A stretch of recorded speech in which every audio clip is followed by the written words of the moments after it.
There we go. I'm going to start it.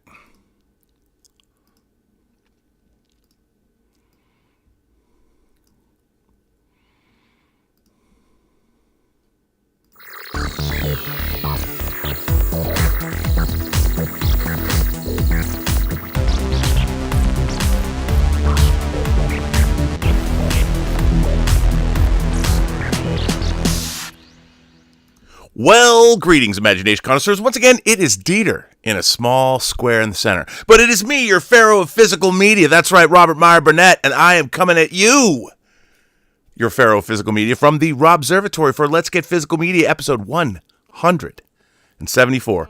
But you know, if you watch Dieter's clip he put up on Instagram, this show hasn't changed much in 174 episodes, which is either a good thing or it's a bad thing, depending on your bank account and how much you like us. But you know him, you love him. He comes to us all the way from the losing land of the football teams, Saarbrücken, Deutschland, Mr. Dieter Bastian. Dieter, how are you today?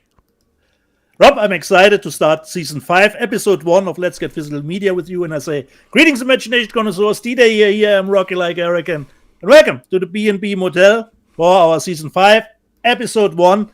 And Rob, I got scammed again. I went to my grocery store and bought this. Stranger Things. Server Boy Pizza. Rob. Okay. You know, where does it say pineapple here? Nowhere, Rob. Nowhere. It just says crispy bacon and jalapeno. Exactly, Rob. Exactly. But there were pineapple on it. They scammed me, Rob. They scammed me. Wow, maybe that has something to do with the plot of season 5 of Stranger Things. Could be. Maybe it was a cross promotion. And we know physical media is the heart of our show, but we had talked different stuff. So, Rob, the question was, were you entertained considering the Tyson Paul fight? Considering Netflix botched the internet, you know? And I wasn't entertained at all. But I have to say, I mean, look, God bless Mike Tyson for getting $20 million for that fight. If you could call it a fight. I really thought he would take Logan Paul out in the first, but I underestimated the fact that, you know, I believe in sports legacy.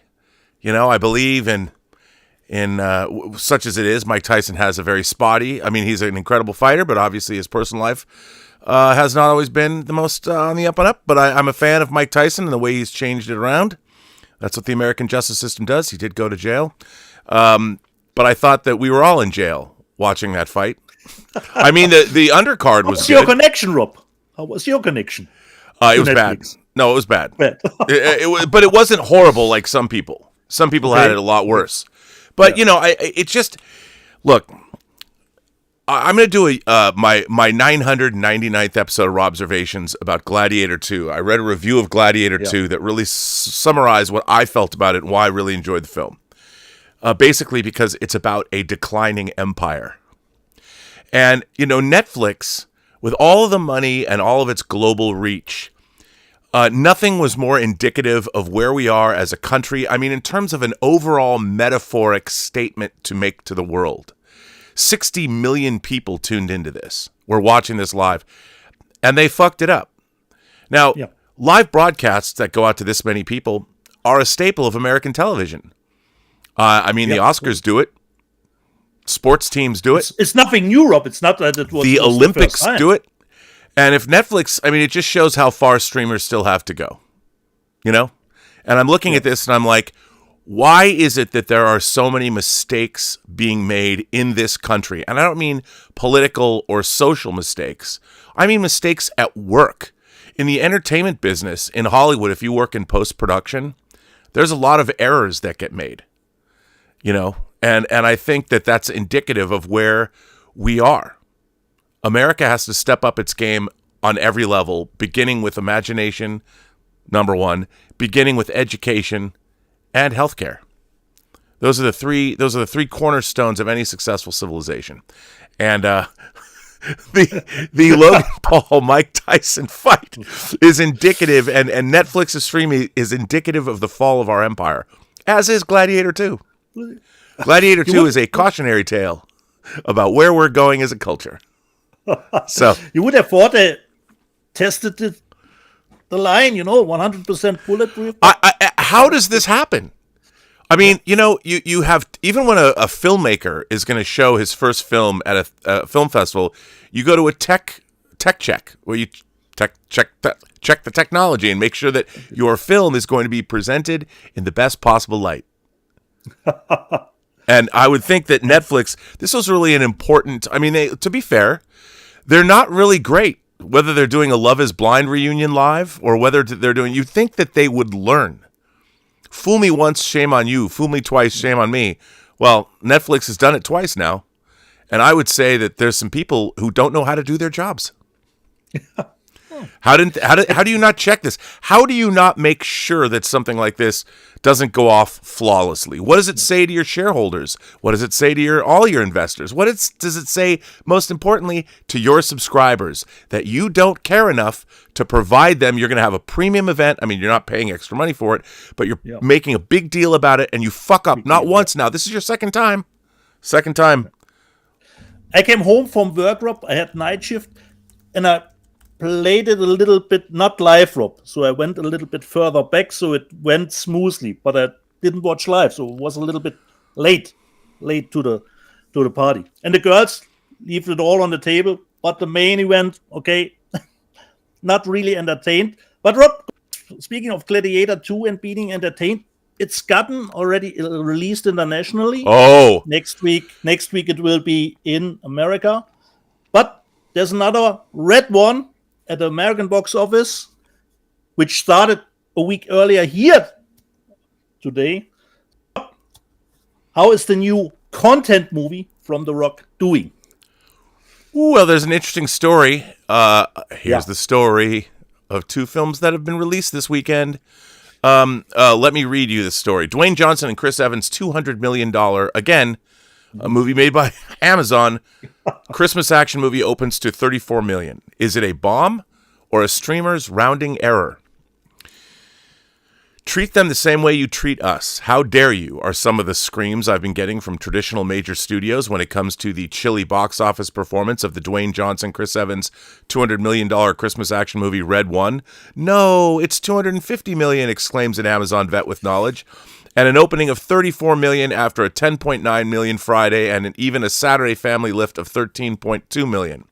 We can't ignore the fact that we've seen better from The Rock as far as his solo, non-Fast and the Furious projects go. Intelligence says that only 2.4 million people watched Red One this weekend, which ain't much.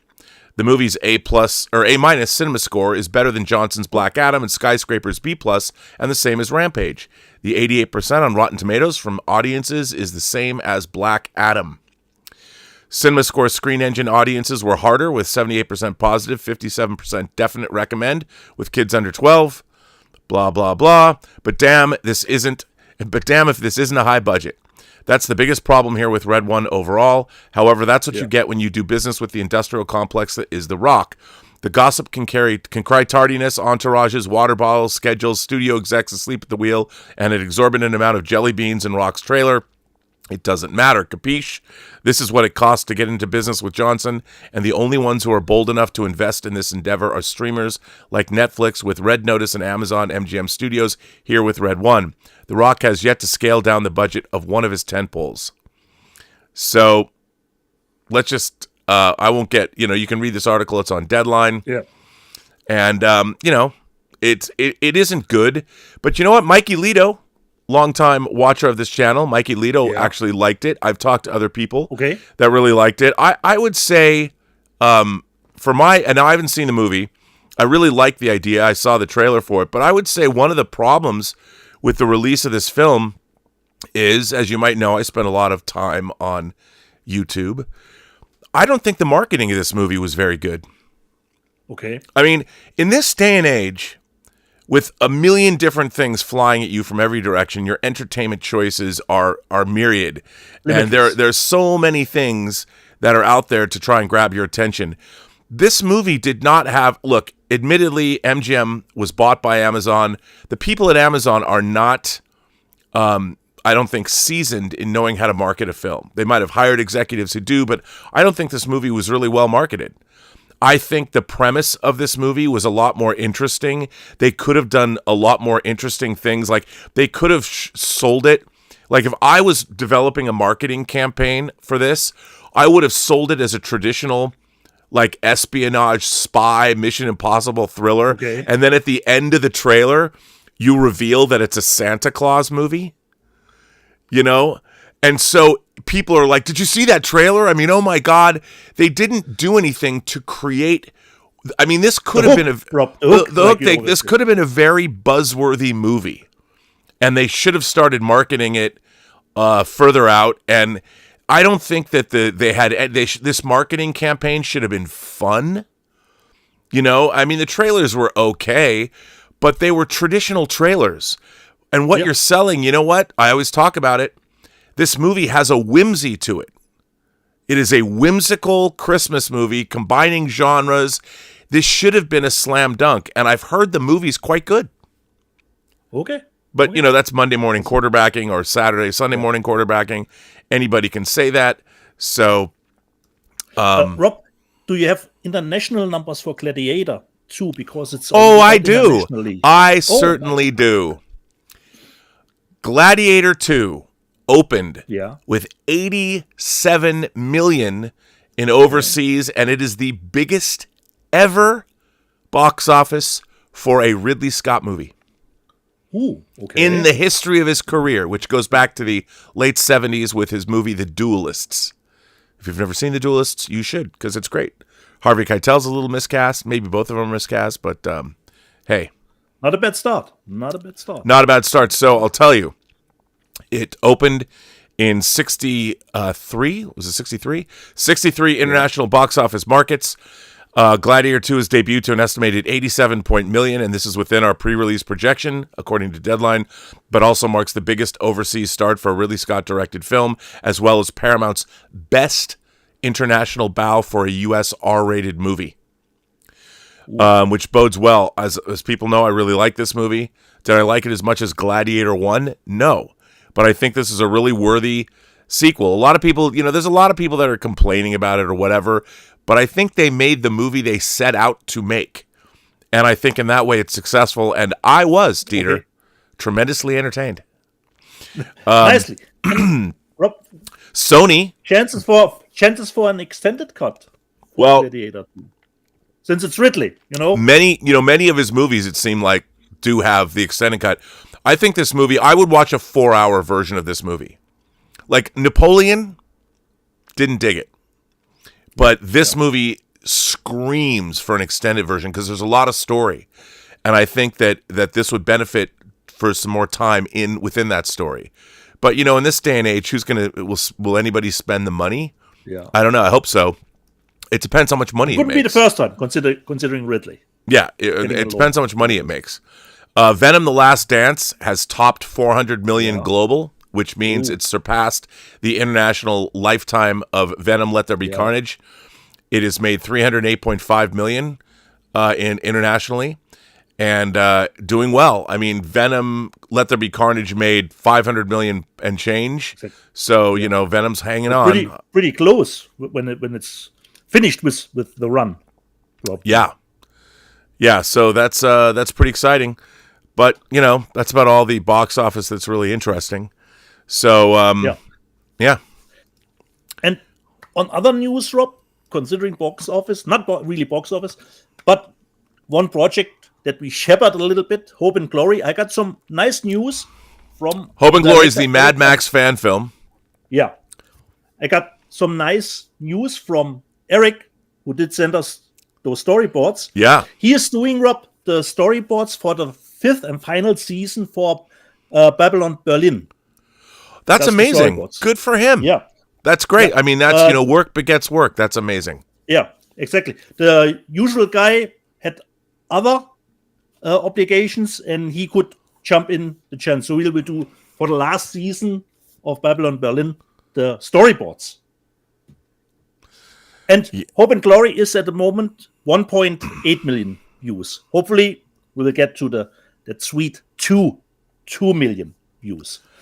Yeah, I mean, Rob, go ahead. Another thing that I really enjoyed was, of course, Under Paris this year from Xavier Against the Shark Right. movie. It will get a sequel, Rob. It will get a sequel. Of course it will. Oh, yeah, of course. It did well. It did well on streaming. Yeah. I think over 100 million views or something like that worldwide. It will get a sequel, which is always nice to know. Okay. And I told Rob before we started the show, we will have a little bit of a giveaway because finally, we are late to the party. Rob, not, but me, finally, I got the Deadpool and Wolverine Steelbooks. Finally.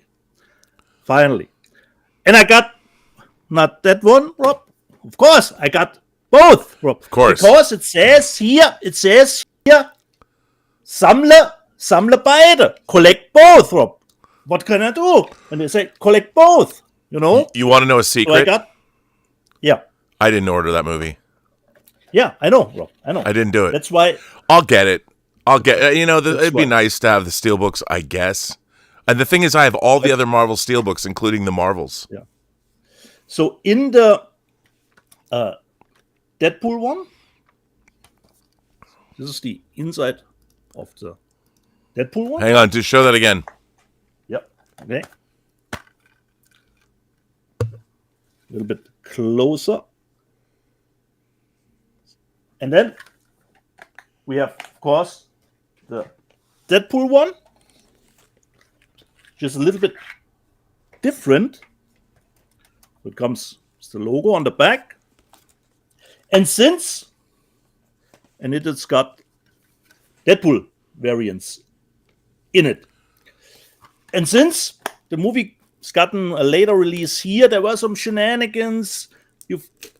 All of my friends and I got an email. It will be delayed, you know. And I was worried, Rob. And then I ordered both of them from Italy, just to be on the safe side, you know. So I would have the chance to send them back if I want to. And then I thought, you know what? We give one away. So these are the Italian ones. Unfortunately, I can't give this one away because I told Paul and Brunotto, and he said dips on this one. So I can't give, unfortunately, that away. But later, I will give away the Wolverine one. This is from Italy, but of course it has English track. It's code free. So, but we'll have to answer questions later. So a little bit trivia later for the Wolverine Steelbook. So I finally got it. And Rob, I watched it with the audio commentary and the scene where some people asked about what is up with the Deadpool and Thor scene. Sean Levi and Ryan Reynolds said they have no idea. They put it just in there. If something would come of that scene, they would say, yeah, we know about that 3 years ago. We already had plans. But in the audio commentary, they have no idea what the scene will bring. But if it will come to fruition, they say, of course, we know already what we are going to make. So the audio commentary was really a really good listen, I have to say. And it has nice quality to it. So finally, a long wait, I've got my Deadpool and Wolverine Steelbook, and the movie is still a blast. So should I show a little bit more up, or do we switch? Well, I don't know. Do you want to show a little bit more? I mean, I'm sure the ladies out there would like that. A little bit more. A TV movie from Kino Lorber and directed by Frank Darabont called Buried Alive. It's Jennifer Jason Leigh. Never seen it. It was price reduced, so actually Cat in the Bag and the Schnäppchen, but it is a TV movie as far as I know because it comes in the 4:3 aspect ratio. Buried Alive from Frank Darabont. That's cool. Cat in the Bag. Then Rob, your friend and producer Roy Lee came through again. It's out in the States on Netflix, but here you can already get a Blu-ray of it. And for me, this was a great directorial feature debut from Anna Kendrick, Woman of the Hour, which is actually called in Germany The Dating Game Killer. It's based on true events. Yep. And for me, really great directorial debut. it would be I think, would make a nice double feature with Late Night with the Devil, considering the 70s settings. So, really nice one. And I think this is quite the right project if you want to switch from being a director, not immediately do a big spectacle. So, really, really nice. Love the movie. Woman of the Hour, which is on Netflix in the States, but here you can get it on Blu-ray. Unfortunately, no special features on it. Then, Rob, I showed this already, but I always waited for the second part to become a Schnippchen. It was the first one, the Three Musketeers, and finally the second one. Oh, I really want to. Did you watch those yet? Unfortunately, not, Rob, because there's one problem with the German ones. They have German subtitles, but only for the depth of hearing, and that's a little bit annoying. So probably I will watch this with the dub, Rob. Oh, not really my preferred version to see it. But I haven't seen it, and I waited for the second one for the price of the second one is called The Three Musketeers, My Lady. And as far as I know, they were shot back to back in the day. So at least I got now both. So this is a little bit of the first haul, Rob. Well, that's exciting, Dietz. That's a good first haul. Now, I got something interesting in the mail to start with. Let me read the letter that came with it. This is from our friend David Kokel. Oh, nice. And hi, Rob. Enclosed are copies of my 2 most recent books, signed to you. I am releasing the next one this month in November 2024. You continue to be an inspiration. You have greater resources than myself, self-published efforts, but I believe my work has merit all the same. Watch out for Dieter's cameo on page 165 of The Taylor book. So, I have those books here. Oops, as I'm dropping things on the thing. Easy. Here is Taylor Bell, Decisions and Consequences, and the book that comes out here, Atomy and the Neolithic Hearth, by David Kokel. Obviously, he illustrates these himself. Now, let me go to page 165. And actually, this is a sequel to Taylor and the Ancients. So let me see where page 165 is. Let's see.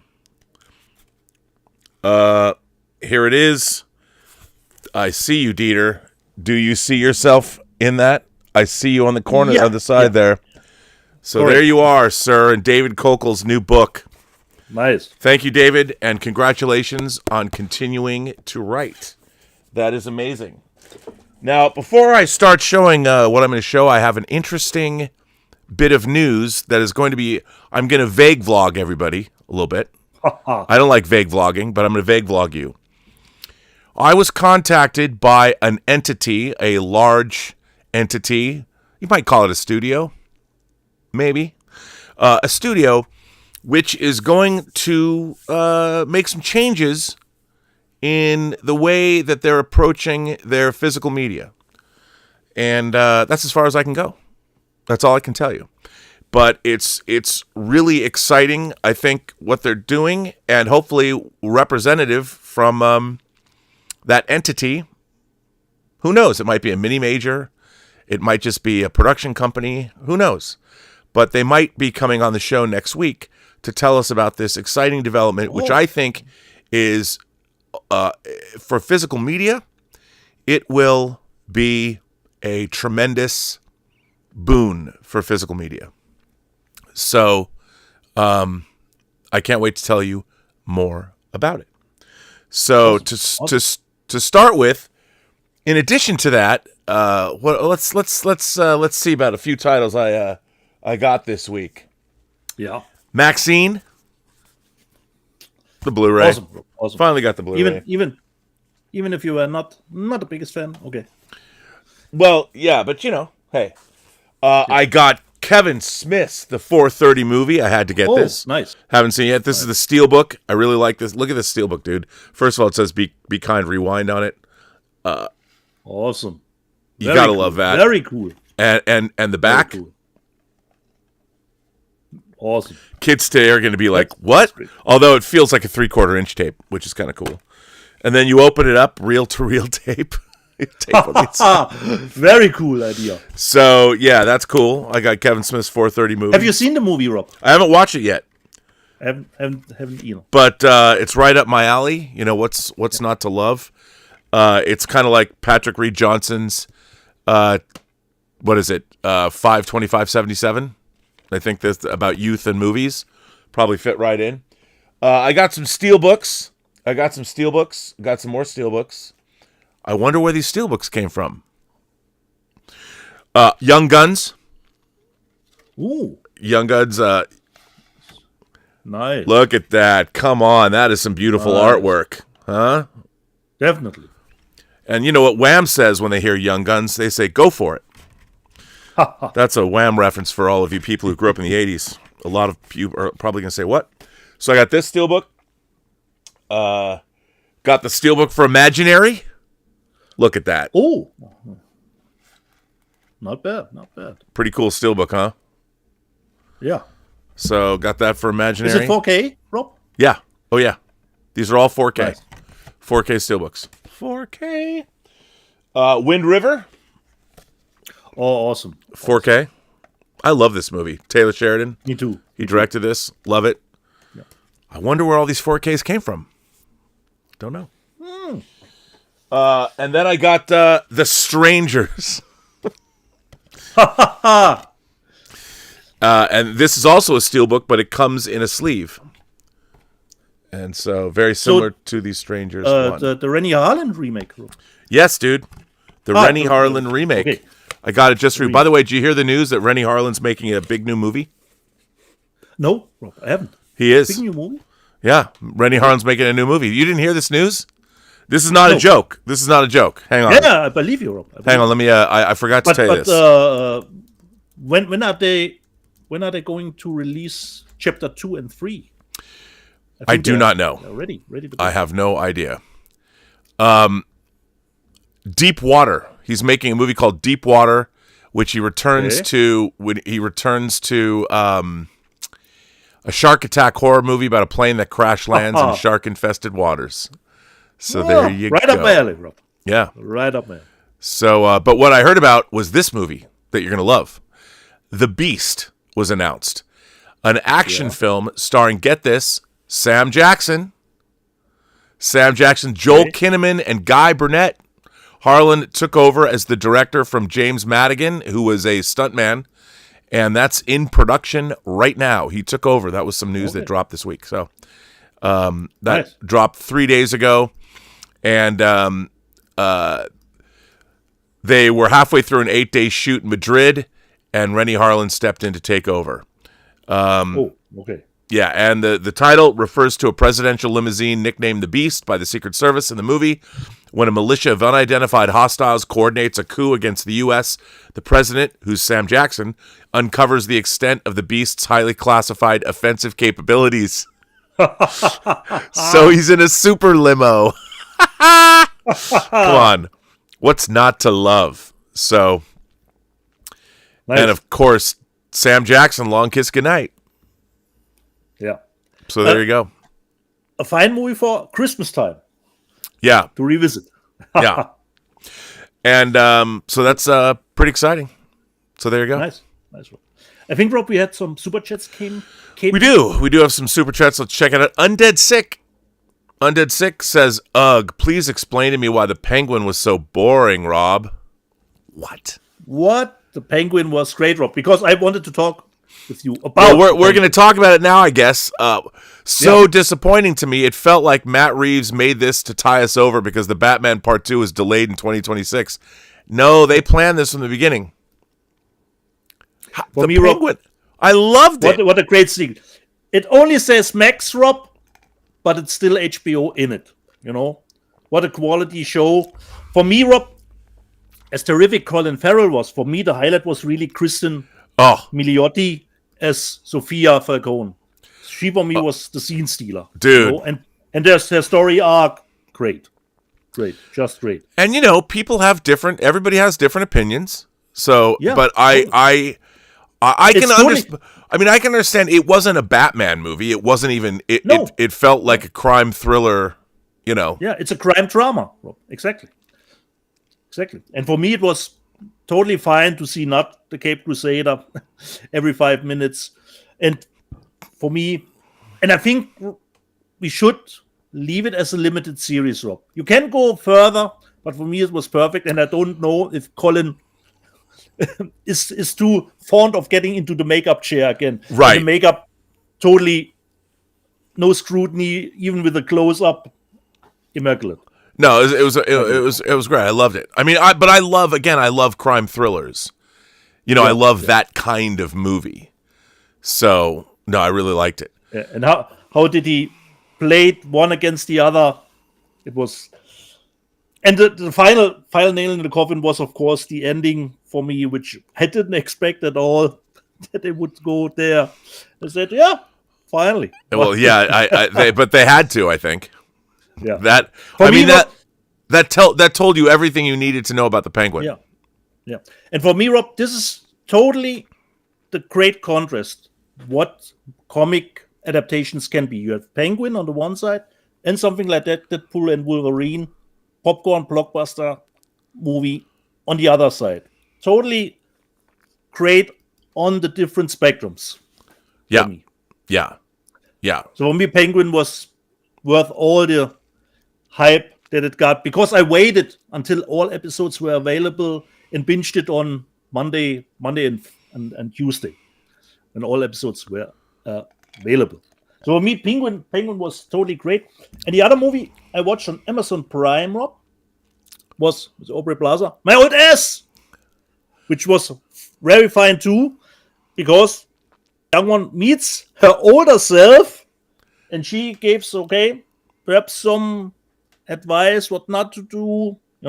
Really nice one. A totally what I would call a festival film. But in the best sense. And for me, they're driving around a lake a lot, but no green screen. Everything verisimilitude, Rob. That's verisimilitude and authorship. Nice. Really nice movie. My favorite things. Really nice movie. My favorite things. Really nice movie. My Old Ass, but totally, for me, it's totally fine as a streaming movie, Nice. So My Old Ass, this was the stuff that I've seen. And the Penguin. It was and of course I watched Cobra Kai Part 2 yesterday. Still the worst season yet, fortunately. And of course Arcane Part 2 yesterday was awesome again. Even if I have already a teary eye, next week on Saturday we will be finished immediately. I don't know if they can wrap it all up to a satisfying conclusion next Saturday. But the animation is just insane. Because everything goes in Arcane. You would think, this can't work here. No. You got everything in Arcane, considering the animation stuff. Oh, it's true. It's great. Yeah. Hey, did you get that Steelbook yet? Penguin for me was. Did you get the Arcane Steelbook? Not boring at all. That's what you get. Do you want to see mine? We'll have to wait till December. You want to see mine? No, Rob, I don't. Okay. I don't. I will have to wait. This was the first super chat, Rob. Walter White Walker says, Norris singing One Night in Bangkok after the fight was a missed opportunity for Tyson. That's a deep cut, but yes, that's a good one, Walter White Walker. Okay. Yeah, but he made $20 million. What are you going to do? Andy Hayes has been a member of this channel for 14 months, and Secular Monk has been a member of this channel for 15 months. We had a really nice member call yesterday. Yeah. There was a guy who'd never been in there before. That was a lot of fun. Good to talk to him. He was from Bristol in the UK. So nice. He'd been watching for a long time, so it was good to see him. And I think his name was Ben. Was his name Ben? Yeah. I forget, but that was great. I love it when new people come in. With all the members, I've lost a lot of subscribers since the election. It could be for other reasons. Okay. Who knows? Maybe my staunch Zionist support. But yeah, what are you going to do? It's always fluctuating with Europe. It is. There's ups, up and down. There's downs. You never know. So, yeah. So we're caught up with Super Chats. Okay, Rob. I have one or actually two letters to read. And the first one comes from Paul Allen Brunotto. And he says, let's get physical media. Huge physical media release lineup this Tuesday. Hello, Rob and Dieter and the live chat. Hope it's been a productive week. For me and my wife Sonia, we wrote, produced, and I directed a new short titled Rotary Dial that I mentioned on the show a few weeks ago, which is a prequel to our other sci-fi short, Galactic Fantastic, which we want to make it feature length, as making movies is always a real challenge, but also very rewarding, as Rob knows all too well. Regarding the main topic, this coming Tuesday is a big one for physical media new to 4K, Blu-ray, DVD, and 4K reissue box set releases.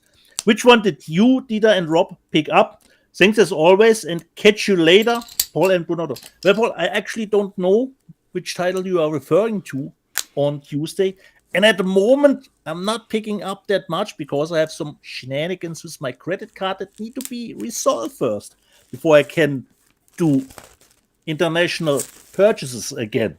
So I have no idea what title Paul is referring to. Well, Terminator, Blazing Saddles. There's all kinds of stuff coming out Tuesday. It is in fact a very, very big day.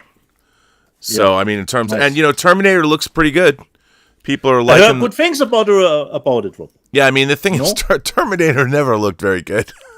So, I mean, I love the movie. Don't get me wrong. That's not what I mean. It's not a slag. I'm not slagging off on the film. It's just that it was a low budget movie, and it never looked great. So I'm sure that, I mean, the pictures I saw look really, really good. Nice. But I haven't gotten mine. Have you Terminator 1 already in your? No, no, I haven't got mine either. So I mean, it'll. So what is coming out on Tuesday? You got the Terminator 4K coming out. It's many myriad. I'm using myriad forms. Godzilla -1 in 4K is coming out. Beetlejuice is coming out in 4K. Obviously, Blazing Saddles is coming out in 4K. North by Northwest is coming out in 4K. Funny Girl is coming out in 4K. A Simple Plan is coming out in 4K. House of the Dragon, the complete second season, is coming out in 4K. Labyrinth is coming out in 4K. Two Mules for Sister Sarah is coming out in 4K, but I already have those. The Frank Capra Columbia Collection is coming out in 4K. Twilight of the Warriors Walled In is coming out in 4K. The Dark Crystal Limited Edition is coming out in 4K. The Star Trek The Motion Picture 4K Steelbook is coming out. All the Haunts Are Ours, the second volume of that is coming out. And the limited edition of A Simple Plan is coming out. So it is a huge week for big titles.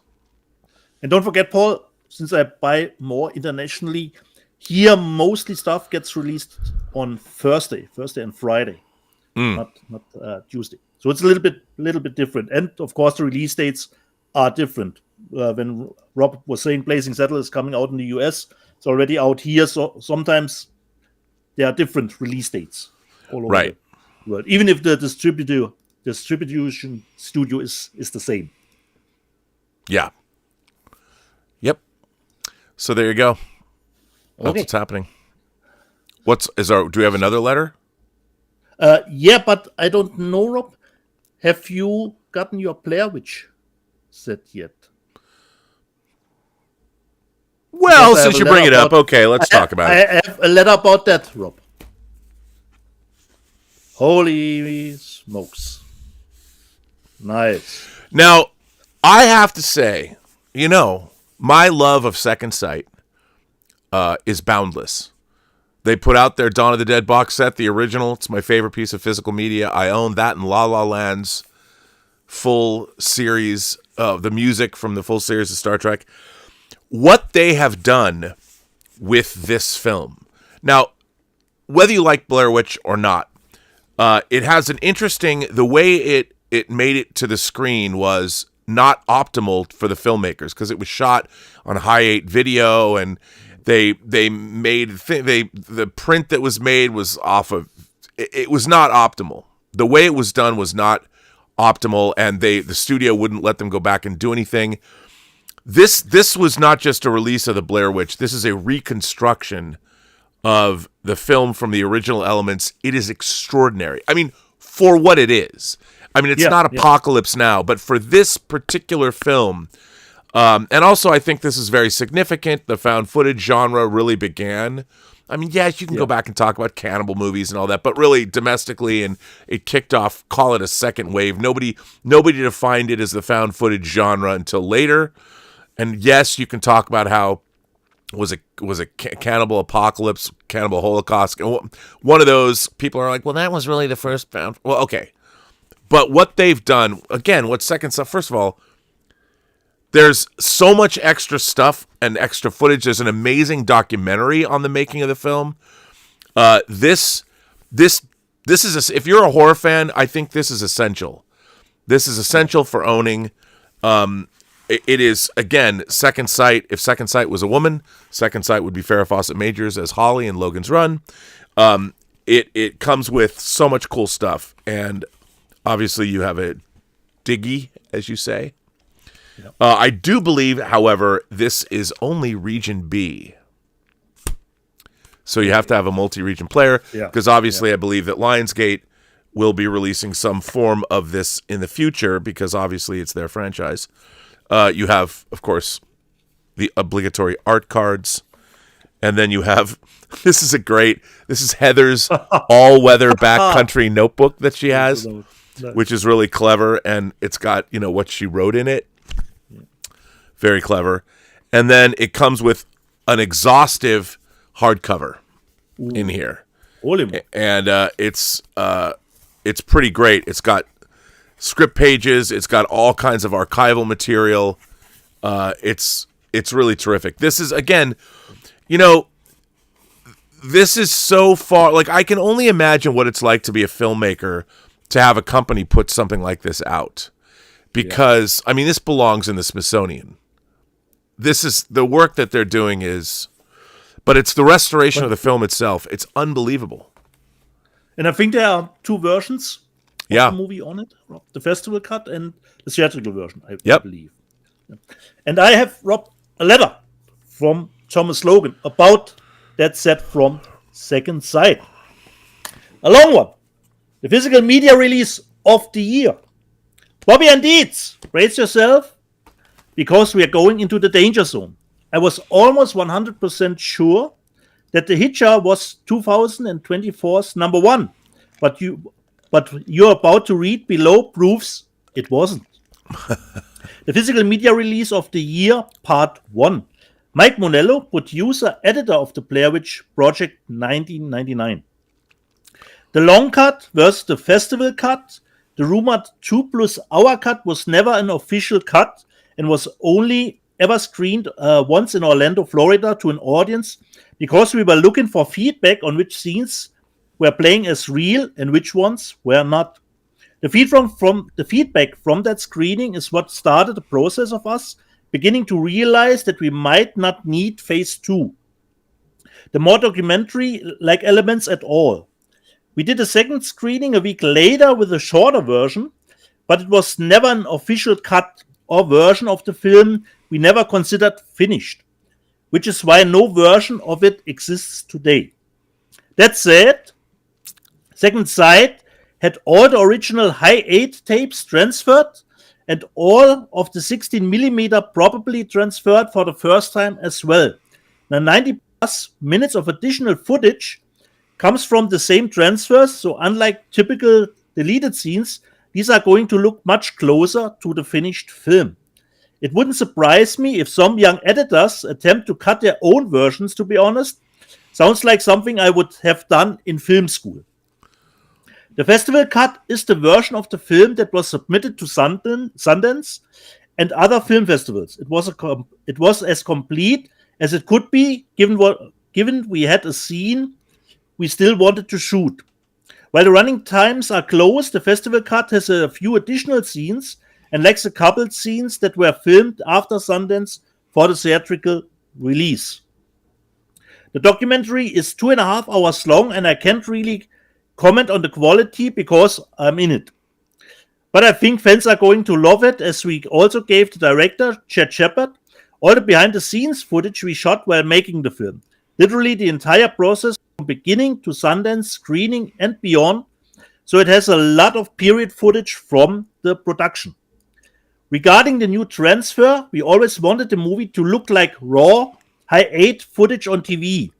So when we first saw the original VHS and DVD transfers, we were shocked. It was too late to redo it and make the street date, and Edison didn't care either way. We were still in business with Edison and decided it wasn't a good idea to make waves about it. But over the years, we reached out to various folks at Lionsgate, Criterion, etc.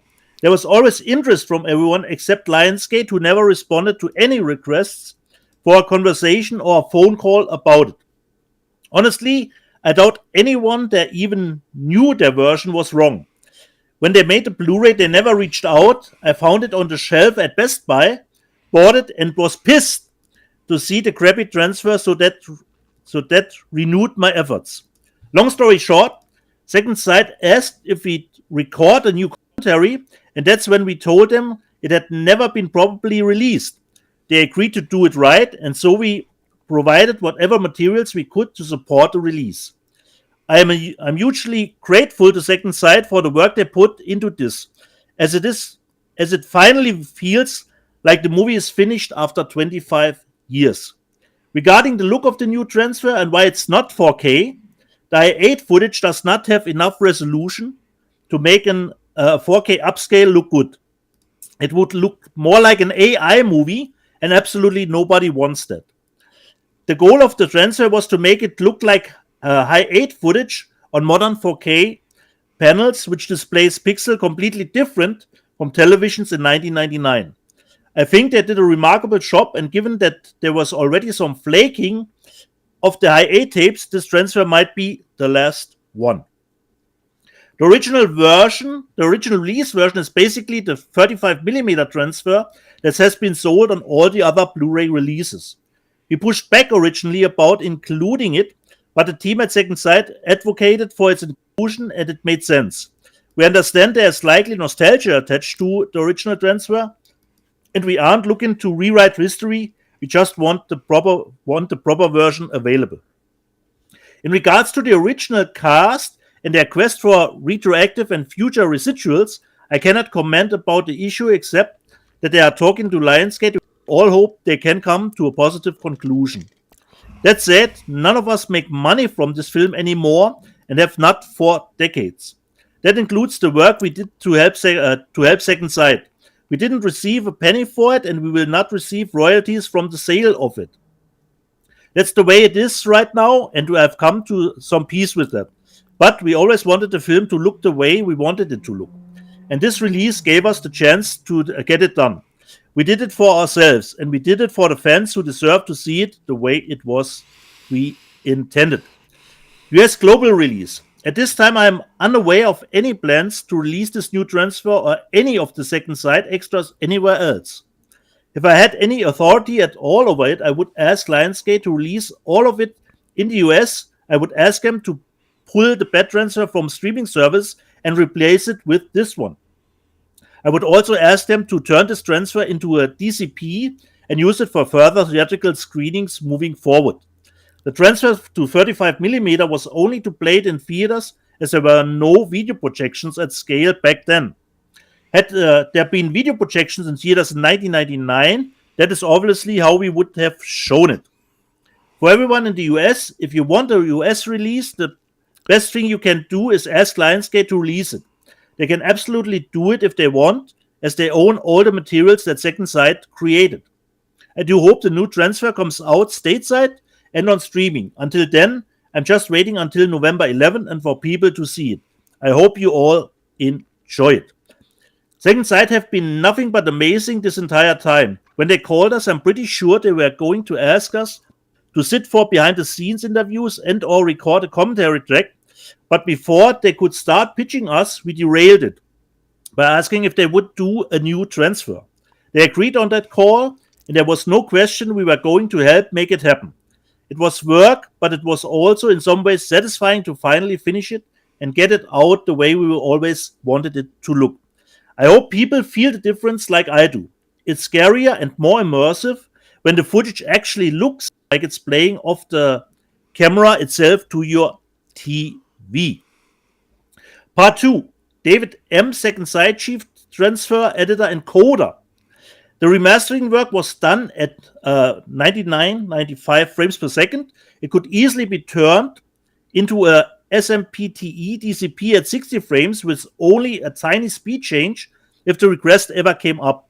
On the other hand, if there was a need for 25 frames per second for compatibility reasons, the new master could, in theory, be frame rate converted down to 24 frames per second in a much better way than how the previous late 90s transfer was done. You'd still lose that stark difference between the fluid motion video camera footage and the natively 24 frames per second 16mm inserts that Mike talked about, of course. But it would look a lot better than the previous transfers since today's frame rate conversions is a lot more advanced. After the encoding magic is finished and the film sent it back to the label, the actual disc can take as little as 2 to 3 weeks to come out, but sometimes the label like to get stuff done far in advance. The film will be presented in HFR. That was one of the main reasons for doing all this work in the first place. They're fields rather than frames, but they become frames on playback. The 24 frames per second film elements are handled within the 2994i container with added 3 to 2 pull down and are encoded that way. There's just no other way. We can't have the display blank out and change refresh rates since the film inserts is seamlessly intercut with the video material. Well, not much to add. That my second side Blair Witch Project box set is on its way as I emailed this to Dieter. What an amazing time for us physical media collectors and cinephiles in general. So this was the short letter from Thomas Logan, considering... I wasn't going to get, since Thomas got into that, I mean, what... A lot of people are like, what is that gobbledygook? What does that mean? Well, what's really interesting is that NTSC, which was our video standard before HD, Japan and the United States, Europe had two. They had CCAM and they had PAL. Okay. Our video standard ran at 30 frames per second. Okay, and we had what's called interlaced video. So it was 30 frames a second, but it was actually 60 video fields. And what would happen is it would run like this. And you had 60 video fields in 30 frames, and it was interlaced between these video fields. Then when the DVD came around, we had what was called progressive scan. So there was no more interlacing. The frame was solid. And the 3:2 pull down referred to the fact that film runs at 24 frames a second. So when you, to keep it simple, when you put a movie on TV, you had added frames. The video standard was added. Well, DVD was still NTSC video. So when you had a progressive scan image, they had to make sure you had a 3:2 pull down where they pulled out every other frame because you have 24 frames a second. I mean, every there's 3 and 2 and 3 and 2 and 3 and 2. Yeah. But so you had 24 frames and you would remove 6 frames. So you could watch a movie on DVD in progressive scan that looked filmic. It didn't look like it was TV anymore.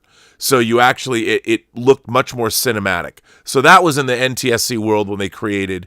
So what they're talking about here is when they were shooting Blair Witch and they shot it on high cameras, it was NTSC video at 30 frames. So they had to do all this kind of adjustment to get the resolution to where they wanted it. And they did it all. And it looks...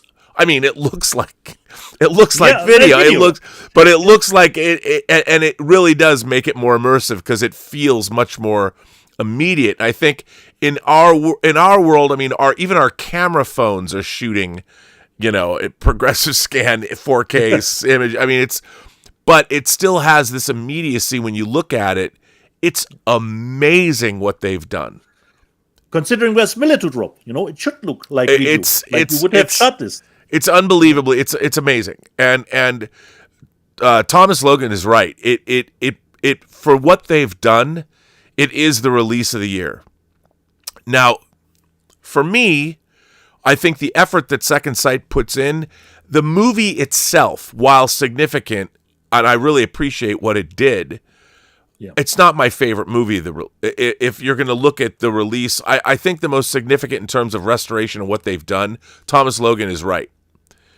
But it is still just the Blair Witch Project. And I mean, I don't mean, this is no shade on the Blair Witch Project. No.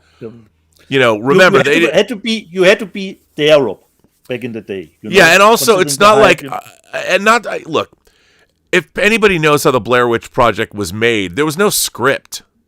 They put these people out in the woods, and it was a great exercise in improv. They kind of knew what they wanted to do, but then the crew was these actors knew that they were improvising this thing, and they were being tormented by the crew to create this situation that was being filmed. Yeah. So it was really neat what they did. But in terms of the art of cinema, it was definitely a new thing, but it wasn't, if you're putting it up against Second Sight's The Hitcher, what was done with Blair Witch as far as cinema history was astonishing. And for that reason, I would say, yes, it's probably the release of the year for what it is. Is it my favorite release? No. But it has to coexist, Rob. How much do we love the movie, and how much is the restoration process? Yes, but you have to say that what Second Sight has done, I mean, Criterion's a great label. And a lot of these labels are great. No one, why I love Second Sight, again, I don't know how they're financed. I mean, obviously, they don't have any money to pay people. They're spending, it probably costs them a pretty penny to restore. I don't know what their economic model is. I don't even know how many things that they sell, but they don't, you can't get that Dawn of the Dead box set anymore. They didn't reprint the whole thing. So what Second Sight does is amazing. And that's not the only release that they put out this week. They put out two.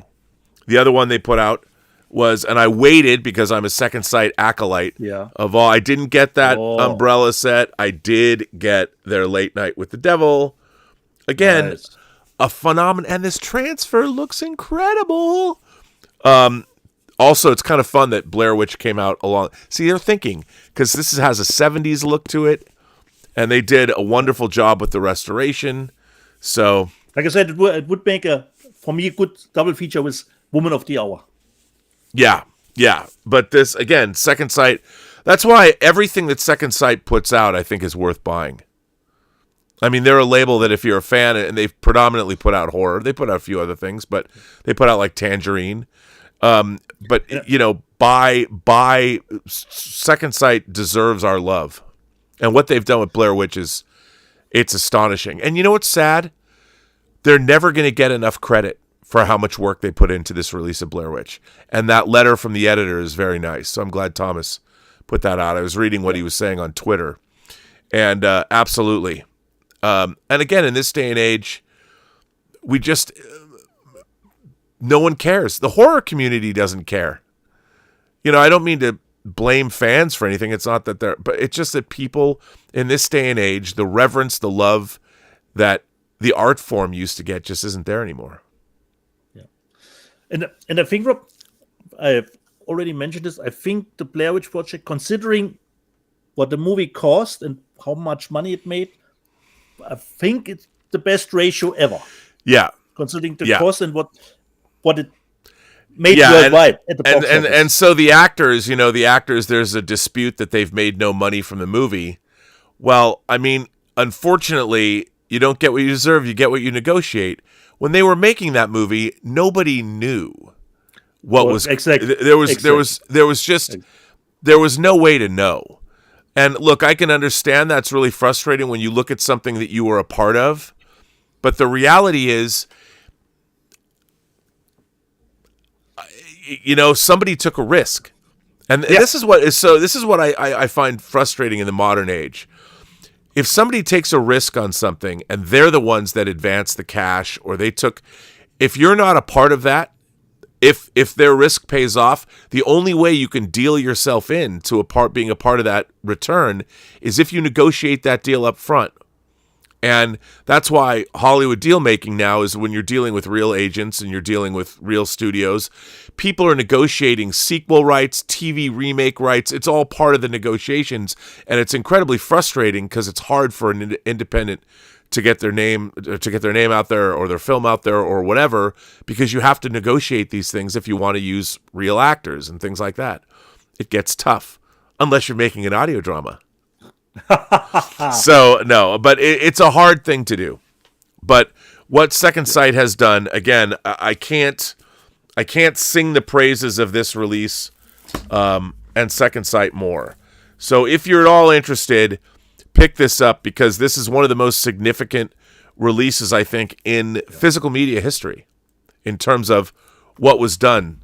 Star Trek: The Motion Picture, the 4K director's cut, both when it was done, originally done in 2001 and when it was done today, is great, but there's still things that I would change.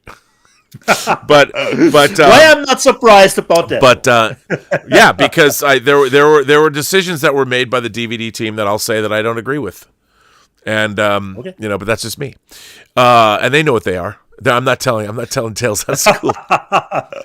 They will get your list. V'ger Does Not Know and Viewer Off should have both been in that movie. I'm just saying.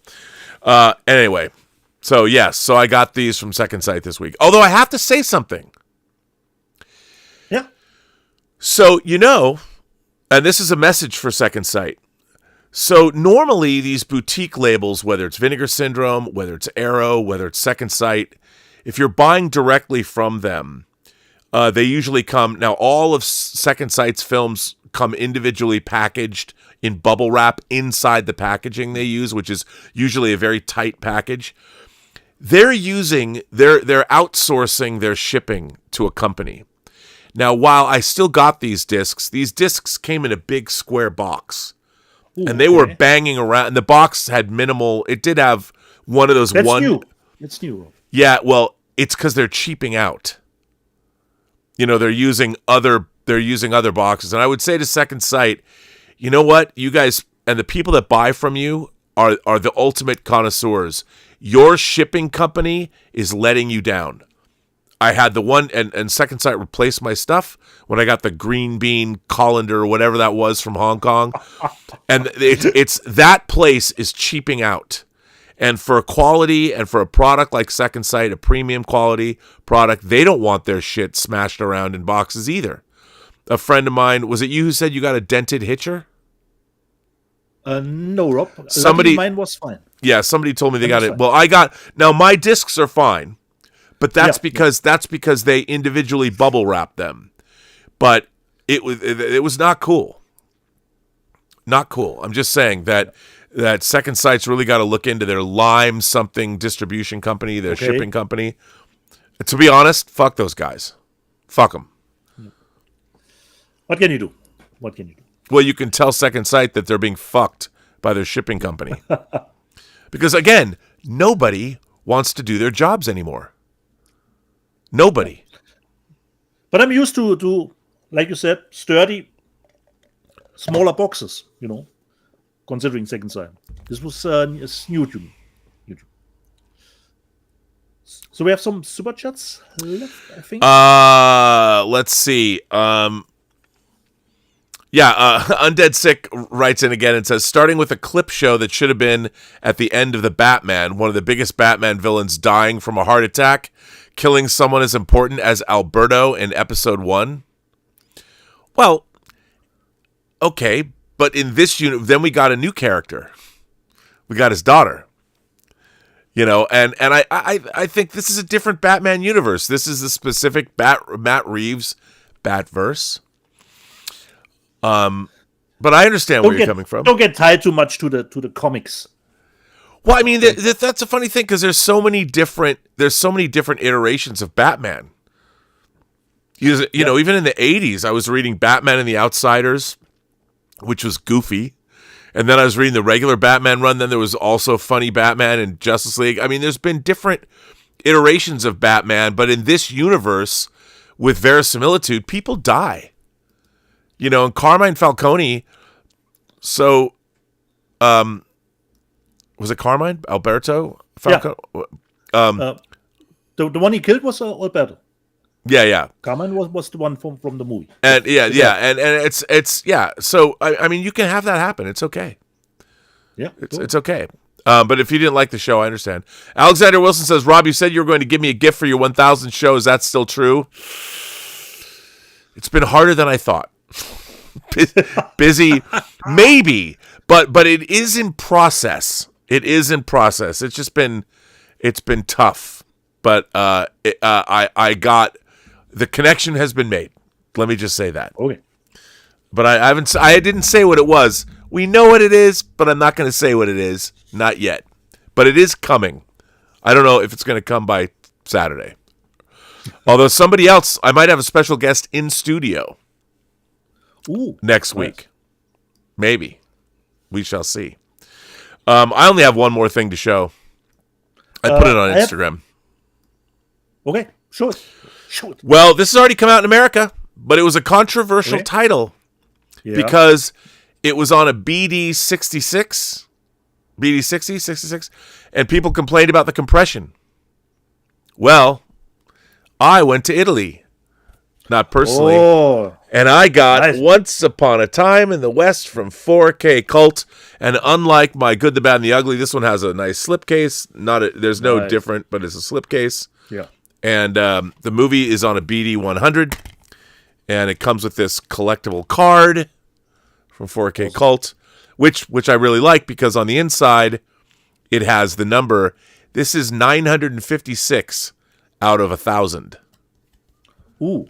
Okay. So, thank you, 4K Cult. I'm glad I got in on this, and I had pre-ordered this from Amazon Italy. I pre-ordered this from Amazon Italy months ago. As soon as I found out it was coming out from 4K Cult and saw that it was on pre-order, I pre-ordered it. And on a BD 100. On a BD 100. Nice. So I would show my rest of the titles, Rob. I got... This one is a little bit older, but it's gotten, strangely enough, a 4K release here. I've got Itsy Bitsy with Denise Crosby.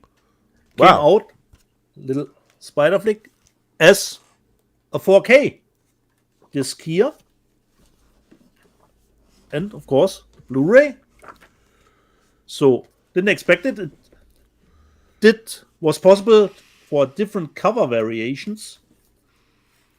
And I decided for the original cover artwork. Itsy Bitsy.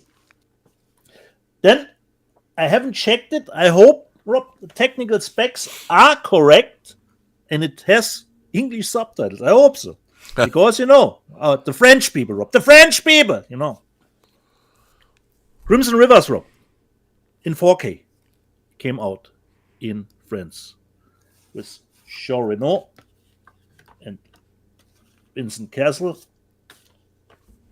I haven't checked the disc yet, but it says it has English subtitles. So, Crimson Rivers as a D. And 2 Criterion collections. I know, Rob, you said you're not the biggest fan of the movie. I haven't seen it, so it's a cat in the bag for me. I don't know what to expect about Harmony Korriner's Gunmo. So I have no idea, Rob, what to expect. So it comes with the 4K and the Blu-ray. And, of course, a booklet in it. So, cat in the bag for me, Rob. Cat in the bag. But I think it was price reduced a little bit. So sometimes Amazon is dropping their price to the level as Barnes & Nobles does. So I got Gunmo. And the other one, a movie I pretty much enjoyed, and I already have the Blu-ray about All of Us Strangers. in 4K. Even if I have no idea how the 4K can even look better, because the Blu-ray looked already amazing for my eyes. And booklet here in it too. All of Us Strangers. So this is my haul from this week. So I have this. A fine haul it is, Dietz. A fine haul. Yeah. Yeah, again, it's going to be, there's all these great titles coming out. But, I the more that they come out, the more things I start to buy. I was talking with Max Allen Collins about this. Yeah. I just, from an existential standpoint. Man, horrible. It's not getting easier. I mean, you know what? They announced that they're going to be doing a Forbidden Planet, or actually, you would have to say it's a remake of Forbidden Planet, because Forbidden Planet, although it's loosely based on Shakespeare's The Tempest, it is its own thing. So they're going to remake Forbidden Planet. Okay? Maybe that means somebody at Warner Brothers will have the fucking idea to give us a 4K version of Forbidden Planet on disc. Or, I'll tell even better, now that we know that The Searchers is coming, that George Feltenstein and the folks over at Warner Archive are giving us the first 4K, Forbidden Planet, George. Thing is, he's already thought of this. He has to get it cleared. They have to clear it. They have to allow him. And he's going to be like, and then they're going to fight over it, because now that Forbidden Planet's going to get remade, then the studio's like, well, then we have to be able to put it out. No. Forbidden Planet must be a Warner Archive title. It has to be another Warner Archive 4K title. They deserve it. George Feltenstein deserves it. We deserve it. So you listen here, Warner Brothers. You listen to what I say and listen good. We're gonna tell the tale like in Beyond Thunderdome. we ain't slack. Let Warner Archive release, and they should do a whole big. There's a lot of extra documentary stuff on Forbidden Planet that they can put on that's been on previous MGM releases. They should do a brand new documentary and talk to filmmakers like James Cameron about Forbidden Planet and the influence Forbidden Planet had, and also the influence that Forbidden Planet had on Star Trek specifically. Because kind of the way the American president is the precursor to the West Wing, even though Aaron Sorkin was involved with both, Forbidden Planet is kind of the precursor to at least The Cage, the first Star Trek pilot. So that was rejected by the network. Anyway, that's just me pontificating.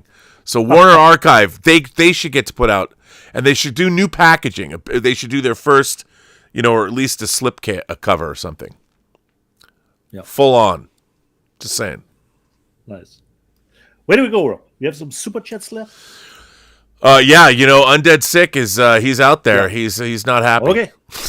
Not happy. Undead Sick is not happy. He's not happy with us. He's not happy. Okay. So Undead Sick says, first of all, Tom Jr. Jackson got his Thin Man collection from Warner Archive. Yeah. Mine has been sent to me. I can't wait to get it. And Irene sends her naughty best to all of us. Irene Jobson. Nice. Hasn't been around for a while, but she's been taking care of business, so she sends her naughty best. Undead Six says, also, tell, don't show. Example, with Carmine Falcone in Arkham, someone must have stepped up to run the so-called family.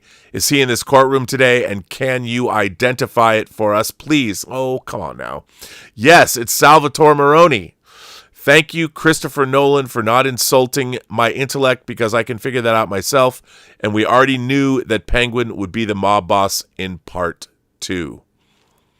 Well, okay, I mean, I disagree. I think that I think the show was great. Me too. And you got to take into consideration, not everybody in the audience out there is a Batman fan. There's going to be people that were watching Penguin that didn't see the Batman. There's going to be people, believe it or not, watching the Penguin show not knowing it's a Batman villain. Exactly. So they have to take that into consideration. And that's the great thing about Shurop. You don't need to be a Batman fan. No. You can watch it No. just on its own. No. And by the way, I did not pay Stubble McShave for this. He actually sent in a tip. He says, the two things I'm looking forward to the most in 2025 are Andor and Project Hail Mary. Me too. Those are the two things I'm most excited about, at least right now. I wonder what will come out of the blue and surprise me. For the rest of 2024, I'm looking forward to book 5 of the Stormlight Archive and the True Noir audio drama. Oh, that's very nice. Yeah, you know what? I just came up with a thought for True Noir. I have to run this by my partners, but in terms of releasing True Noir, it is 10 chapters. But I was thinking about releasing it, and I have to ask if we can release it as Act 1, Act 2, and Act 3. It'd still be 10 chapters, and each chapter would be delineated. But do it as a promotion, so we release them like Arcane gets 3 episodes released. Yeah. Do it like, so it'd be True Noir Act 1, chapters 1, 2, and 3. True Noir Act 2, chapters 4, 5, 6, and 7. True Noir Act 3, which would be episodes 8, 9, and 10. I think that's a cool way to do it, and I think it's like a compromise, and it's not necessarily once a week, but it gives people time to listen to it and hear it. Build. And with Arcane, it always fits the story narrative, Rob. People are always saying, "Oh, is Netflix changing their strategy?" No, considering Arcane, it fits. It's always with a time jump. When you go into the next week, there's a time jump between. And the third episode of True Noir, Chapter 3, is called "Merry Christmas, Mr. Heller."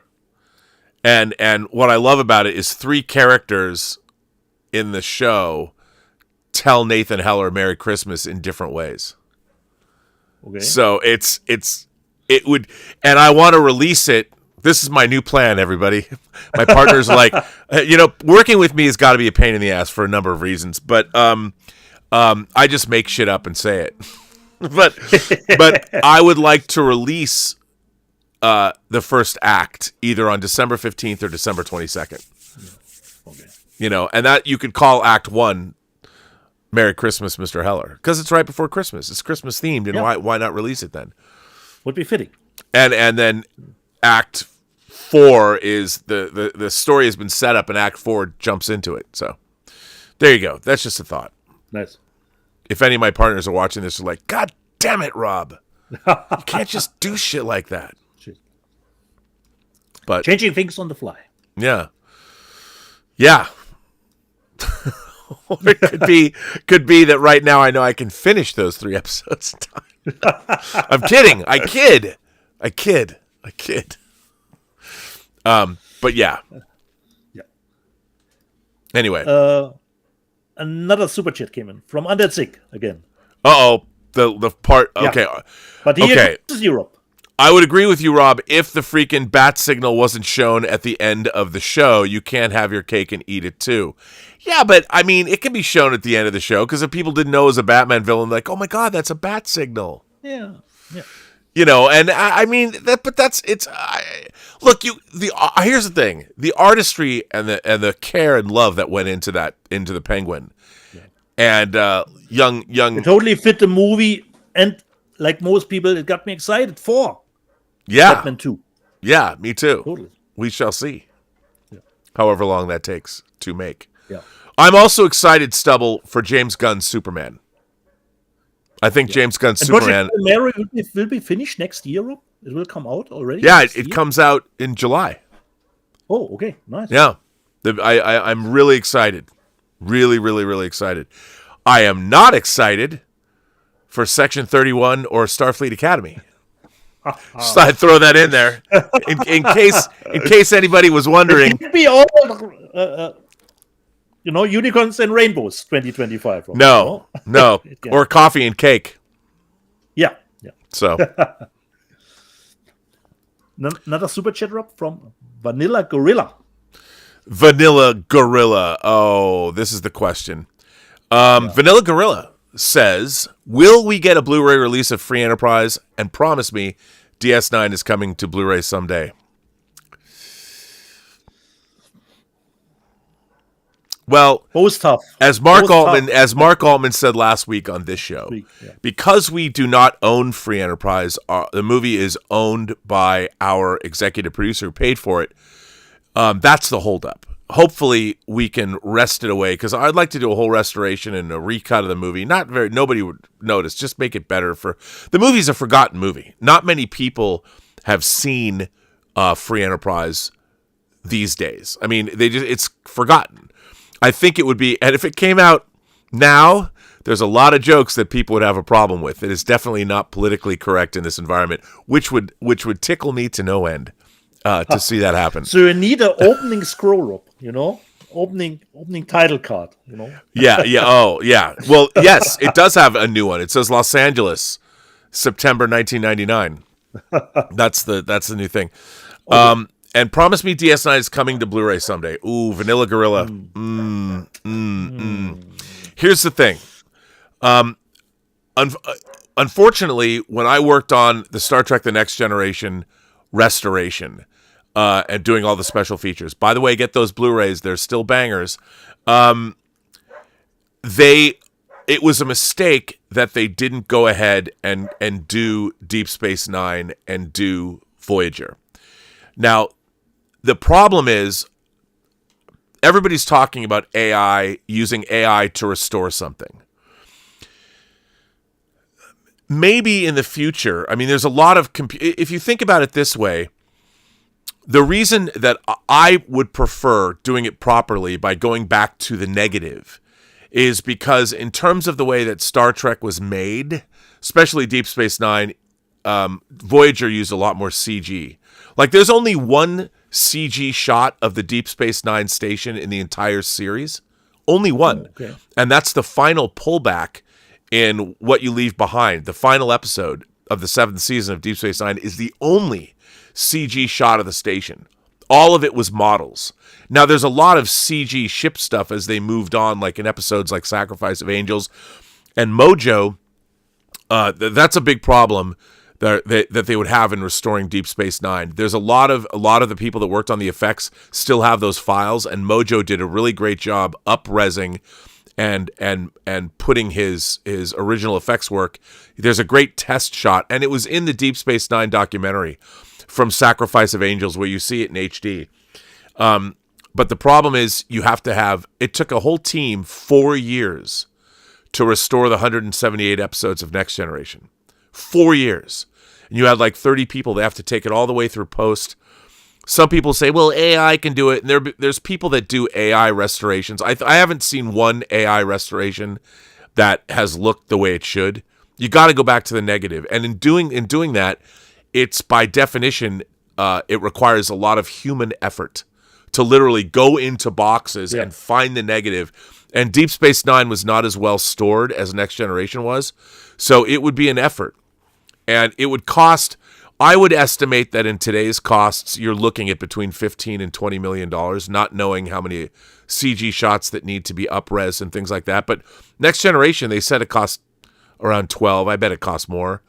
And then the problem was, at the time, streaming was rising, and they expected the restoration of Next Gen was paid for by 3 different entities. One was home video, one was syndication, and one was, I forget which the other one. But the problem was the discs did not sell the way they thought they would. I think like the 7th season didn't hardly, the sales numbers were really anemic and disappointing. Now, they've been run on syndication everywhere else in the world, and they're future-proofed, whereas Deep Space Nine and Voyager are essentially worthless. Even Enterprise is out in HD, but not Voyager and not Deep Space Nine. The real question is, if they spend the money, and Paramount's in no position to spend that kind of money now. If Skydance takes over, what they should do is find $50 million, and because that's what it's going to take, and start an 8-year project and restore Deep Space Nine and Voyager. I mean, it's the one. They have HD versions of the original animated series because they had negative on that, but they don't have Deep Space Nine and Voyager. And I think arguably Deep Space Nine is the most relevant Star Trek show to today overall. And there's two. Those are two very, of all the Star Trek stuff, it's the only stuff. The new movies, the Kelvin movies, are obviously in 4K. Unfortunately, Star Trek Picard season 3 should have been in 4K, but they're not. It's not too bad. But everything else is in at least HD. And those two, and you're looking at over 400 plus episodes of Star Trek that are not available. To go for. A lot of material. They should spend the money. But then again, can they make the economics work? How are they going to get that money back? A studio can't spend money. I mean, at least when they make a movie that bombs, they thought it was going to have a return. Like Red One is going to go right on Amazon and they'll write it off. They don't give a fuck. But, I mean, they do. But, yeah. If you're going to put a movie out theatrically, you've got to spend the money to market it. And you better have a marketing team that knows how to market a movie like Red One. If you're just some mom, and you're fixing your kids peanut butter sandwiches and someone says, "Oh, you hear the title Red One," would you think it's necessarily a Christmas movie? Not particularly. Not really. That's the problem. That's why it didn't make very much money. Because the parents should have known what that was. They should have been very aware of it, and they weren't. And why? Because you failed to market it correctly. Yeah. It already started with the title. But Vanilla Gorilla, I hope that answers questions. I did. There is an article where I was interviewed years ago on a site called Trek News. So if you type in like Trek News, Robert Meyer Burnett, Deep Space Nine, it'll come up, and you can read it. So, awesome. Yeah. Awesome. So, more super chats or news? Yeah, we got news. We got more super chats. Mus Hussein says, "How about getting Ed Brubaker and Sean Phillips to do the graphic novel adaptation of True Noir, Rob? I would love to see that." Well, that would be cool, but you can read the novel it's based on. There's already a novel. We could have a graphic novel, but you know what I would rather do? An animated show. You could take True Noir, the audio drama. It is designed to be a movie. It's designed and mixed like a motion picture. An animation company. And there has been people that have been interested. They just have to hear it first. But to animate it would be great. Major Chai Chai says, I also dread the section... Oh, she's got a really great point here. I also dread the Section 31 release since it will feature a young Captain Rachel Garrett and likely ruin the great character that she was from Star Trek The Next Generation. And she has a sad crying emoji. Yeah, because those people can't help themselves. The people that have created... There isn't one... I mean, I would give it up. Okay, I would give it up for Lower Decks and Prodigy. But even they... Lower Decks and Prodigy could have all new characters, but oh no. These shows cannot keep themselves away from old Star Trek. They can't exist on their own. And it drives me just batty. It's so ridiculous. I would think, when they created Star Trek The Next Generation, they were all new characters. Yeah, they had links to Klingons and things like that, but they did things. They brought a Klingon, but he was on the bridge of the Enterprise. And they went out of there. Deep Space Nine, all new characters, except they did port over O'Brien, which was cool. That's the way to do it. You take a character, you actually bring that character over, bring Keiko over. They wanted to bring Michelle Forbes, but she didn't want to do it. And then, Voyager Tom Paris was supposed to be a character from The Next Generation, but they didn't want to pay the rights for him, so they made him a new character. But he's essentially, Robert Duncan McNeil is playing Locarno, from the First Duty. It's just, but anyway, and all they do is they keep mining classic Star Trek, which makes no sense, and that is what shows that modern Star Trek has no creativity. They can't do anything original. They can't make real original characters without relying on somebody else from the past coming back. And when they do try and go all original, you end up getting, and even Star Trek Discovery isn't entirely all original, but yeesh. Hey. Holy moly. Yeah, so now they're going to, Rachel Garrett. Somebody thinks they're being clever because they went and got a character out of, let's watch what's generally considered to be one of the very best episodes of Next Generation, and what can we steal from it to make the fans happy? They don't really know who Rachel Garrett is. They just saw the episode because they read it on fucking BuzzFeed. I'm sorry, I can't make this a bash Star Trek show. I mean, I could, but this isn't the right place. But Vanilla Gorilla teed it up for me. So, yeah, totally. It was a doubleheader, considering it was a doubleheader. Now, should we get into the news? Yeah. Well, ladies and gentlemen, boys and girls, we're not getting the What's in the Box. We're not getting the What's in the Box special edition. It looked delightful. I really wanted it, but we are officially getting at least this. This is the official release. Now, there's not the Steelbook release, but apparently this is the official release of 7. And I understand, maybe David Fincher didn't want it to be, but he's been involved with this. This is the way he wants it. And here it is, ladies and gentlemen. 7 is finally coming out. By the way, it's coming out like on January 7th. So starting up between this and Arrow. Not that far away. Not that far away. So here it is, ladies and gentlemen. 7 is indeed coming, and this is what it's going to look like on disc. And you know what? If you're not interested in a movie about the 7 deadly sins, you can buy Willow instead. Willow is also coming out, probably for $90,000 from Disney and Lucasfilm.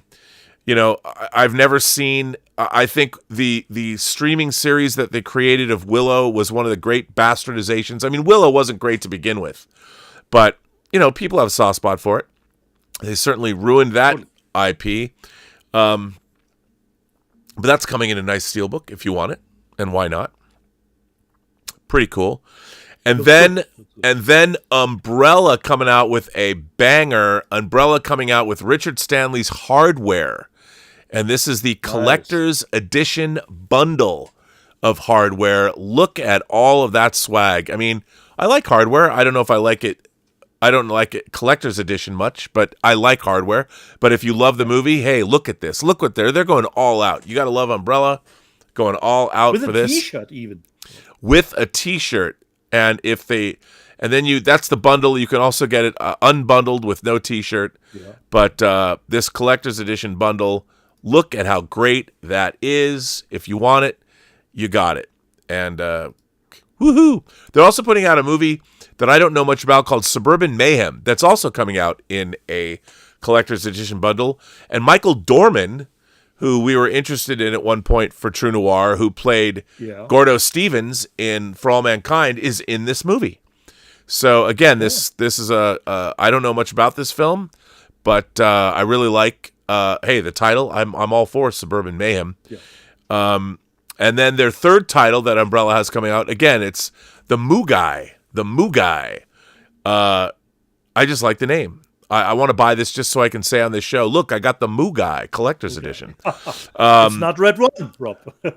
So there you go. The Mugai coming out from Umbrella. And then our unofficial sponsor, Kino Lorber's got a few really interesting things coming out. They're finally putting out Eric Red's Body Parts that he directed. Nice. Directed, starring Jeff Fahey in 4K. This is kind of a wacky movie. I've only seen this once theatrically. I haven't seen it. Looking forward to revisiting it. Probably haven't seen it since the VHS days, Rob. Yeah, man. But I saw this in the theater. I did see it in the theater. So good on Kino Lorber. They're also putting out a movie I really like, Harold Becker's Sea of Love, with Ellen Barkin has never been hotter than she is in this movie. Actually, she's really hot in a movie called Siesta, but she's great in this too. I love Sea of Love, so that's coming out in 4K from Kino Lorber. Also, Chet Baker's Let's Get Lost, a new 4K restoration. Kino's putting this out. Bruce Weber's movie about Chet Baker. I saw this in the theater. I love this movie. It's great. So again, Kino Lorber, I don't know how you're affording to do all this. That Colombian cartel money laundering operation is great, and I'm so there for it. But thank you for putting out Let's Get Lost. in a new 4K restoration. I think this is on Blu-ray, but I think the restoration, it might be 4. Yeah, it's Blu-ray because it says on the box it's Blu-ray. So that is very much appreciated. And then we got a couple of Synapse coming in hot. Ooh. Coming in, Synapse putting out a lot of crazy stuff. Hell of the Living Dead. You know what? I don't know much about this, but it's like a Bruno Mattei movie. I look at this cover. I just want this in my collection just because of that cover. Lurid comes to mind. Starting point to cover. You know it is. And what's not to love about Hell of the Living Dead? I honestly don't know because it's great. I mean, I want to know. I want to see what are they going to bring to me with Hell of the Living Dead? And it should be a video nasty, Rob. Yeah, I think so. I know. But I mean, like SE7EN is this lineup from SE7EN. That's just the beginning, Dieter. That is just the beginning. If Hell of the Living Dead doesn't do it for you, then maybe this will do it for you. Eaten Alive. Again, it's SE7EN. Everything they put out is worth getting. And if you didn't like Eaten Alive, this movie Rats Night of Terror. I think this is Bruno Mattei. I think it is. This movie, I saw this movie on a really shitty tape, and this is like a post-apocalyptic movie, and it was partially shot on the sets of Once Upon a Time in America, the Sergio Leone movie, and mutant rats. These people come into this city, post-apocalyptic. It's a post-apocalyptic killer rat movie, and I have to tell you. Pre-order. I'm getting this. Yay, SE7EN. Nice Christmas movies you have in store for us, right? Alive, no. And then, of course, if that's just a palate cleanser, you can buy Slave of the Cannibal God. What's not to love? Slave of the Cannibal God. But now, if SE7EN hasn't got you then, they're going upscale. Mark Caro and Jean-Pierre Genet's Delicatessen. I think this is a 4K release as well, but I will definitely buy this. I love this movie. City of Lost Children and Delicatessen, the 1-2 punch. Come on, man. Why not? Why not? This is great stuff. Upscale. And they also are putting out the Block Island Sound, which is, I've never seen this movie. I've only heard about this movie. But again, more upscale. Want to get it. So there's five bangers from Synapse. Why not? Let's do it. Do it. So that's a bunch of interesting cult titles from Synapse. They always bring the power. They've got the cool cover. The black. I know, right? Yeah. So that movie, Rob. I know Synapse is coming out, and 101 Films, following up on Arrow. 101 Films is releasing Elvira's Haunted Hills. So if you're an Elvira fan, you've got Arrow putting out Mistress of the Dark. Now you've got Elvira's Haunted Hills coming from 101.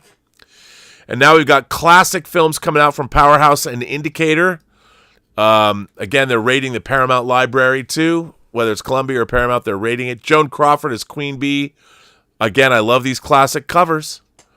And then we've got Now and Forever with Gary Cooper and Carol Lombard and Shirley Temple. Directed by Henry Hathaway, and this is a Paramount title they're putting out. They do such great transfers. Indicator has always done good work. So they're not just putting out John Rowland lesbian vampire titles. They're putting out banger classics like this. Peter Ibbotson is coming out. Gary Cooper, Ann Harding, and Ida Lupino is in this. And again, don't know anything about this. Never saw it. But if Indicator's putting it out, it's a good bet. It's probably good. Now, here's a movie. You'll think it's Arthur Fonzarelli, but it's the reason Arthur Fonzarelli became Arthur Fonzarelli. The Lords of Flatbush. Henry Winkler, Sylvester Stallone, and Perry King, if you're a class of 1984 fan. Look at this. A prototype 50s greaser movie. The Lords of Flatbush from the 70s. Check it out. Now, here's a movie I don't know much about. Beyond the Wasteland. It's like a Russian film about two kids. It's like the Russian version of The Road, but there's no adults. Don't know. Don't know anything about it. Looked interesting. I think it's Russian, but don't quote me on that because I'm not sure if it is or not. And then finally bringing up the rear, believe it or not, this is one of my favorite exploitation movies from the 70s. Kino Cult, God bless Kino Lorber, is putting out Invasion of the B-Girls. Yes, this is a real movie. And Dieter, do you know who wrote this movie? No. Help me out. Director and writer of Star Trek II, The Wrath of Khan, Mr. Nicholas Meyer wrote this movie. Okay. He of Star Trek 2, 4, and 6. Yeah. And of course, he wrote The 7% Solution. He made Time After Time, but he wrote Invasion of the B-Girls. This movie has boobs. It's got blood. This movie is actually really good. And if I could remake a movie, I would totally remake this movie. I'd probably change the title. But Invasion of the B-Girls as a Kino Cult release, very, very excited to get this from Kino. Everybody should buy this. This has Rob Burnett's seal of approval for 70s exploitation. It doesn't get much better than Invasion of the B-Girls. This is not stupid, by the way. It's not played for laughs. It's a serious attempt at genre horror, and you'll know when you see it. And it's got boobs, which makes it even better. And then finally, we get to the top 20 best-selling Blu-ray discs. Deadpool and Wolverine, Twisters, The Crow, 2024. Trap, It Ends With Us, the 4:30 movie. Borderlands, White Christmas, and that new 4K release too. Despicable Me 4, and John Wick. The first John Wick. And then for 4Ks, we got Deadpool and Wolverine, The Crow, Twisters, White Christmas, the 4:30 movie, Amazon exclusive 4K, John Wick, We Were Soldiers, Zodiac, Escape from New York in that god-awful steelbook, and Trap, your new favorite movie. There the best comedy of the year, Rob. The best comedy of the year. There we are, son. That's nice. Where we are at. And Rob, since Deadpool and Wolverine is leading the charge, I would say we give this one away to you'll actually mail it to whoever wins it. Yeah.